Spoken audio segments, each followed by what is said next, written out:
Today we have Salmon's Waterproofing and Sealing out here working on the foundation.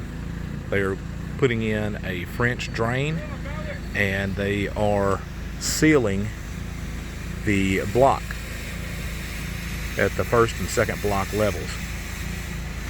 Before you seal it, make sure you clean these two areas here and scrape any mortar and blow any rock or debris off so it seals good.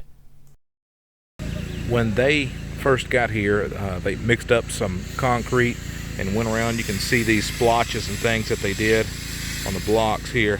They went around any areas that didn't look like they were completely full of mortar or had any little gaps or anything in mortar. They went through and just kind of dabbed some fresh mortar on there for the spray.